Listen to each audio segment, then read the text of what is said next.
నమస్కారం. ఈరోజు మనం భారతదేశంలో పిల్లల భద్రతకు సంబంధించిన ఒక అత్యంత కీలకమైన చట్టం గురించి మాట్లాడుకుందాం. అదే protection of children from sexual offences act 2012. సింపుల్గా చెప్పాలంటే పాక్సో చట్టం. ఇది పిల్లలకు ఒక రక్షణ కవచం లాంటిది.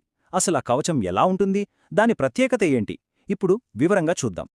ఈ చట్టం యొక్క ఉద్దేశం ఏంటో తెలుసుకోవాలంటే దాని పీఠికలో ఉన్న ఈ ఒక్క వాక్యం చదివితే చాలు.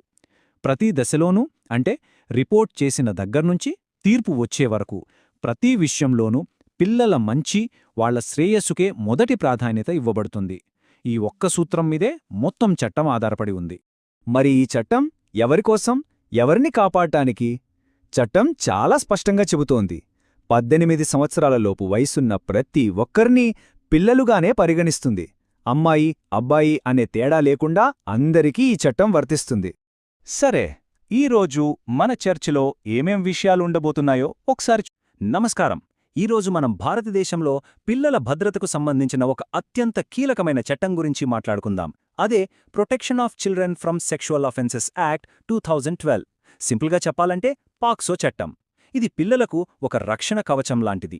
అసలు ఆ కవచం ఎలా ఉంటుంది, దాని ప్రత్యేకత ఏంటి, ఇప్పుడు వివరంగా చూద్దాం. ఈ చట్టం యొక్క ఉద్దేశం ఏంటో తెలుసుకోవాలంటే దాని పీఠికలో ఉన్న ఈ ఒక్క వాక్యం చదివితే చాలు. ప్రతి దశలోనూ, అంటే రిపోర్ట్ చేసిన దగ్గర్నుంచి తీర్పు వచ్చే వరకు ప్రతి విషయంలోనూ పిల్లల మంచి, వాళ్ల శ్రేయస్సుకే మొదటి ప్రాధాన్యత ఇవ్వబడుతుంది. ఈ ఒక్క సూత్రం మీదే మొత్తం చట్టం ఆధారపడి ఉంది. మరి ఈ చట్టం ఎవరికోసం, ఎవరిని కాపాడటానికి? చట్టం చాలా స్పష్టంగా చెబుతోంది. 18 సంవత్సరాలలోపు వయసున్న ప్రతి ఒక్కరినీ పిల్లలుగానే పరిగణిస్తుంది. అమ్మాయి, అబ్బాయి అనే తేడా లేకుండా అందరికీ ఈ చట్టం వర్తిస్తుంది. సరే, ఈరోజు మన చర్చలో ఏమేం విషయాలుండబోతున్నాయో ఒకసారి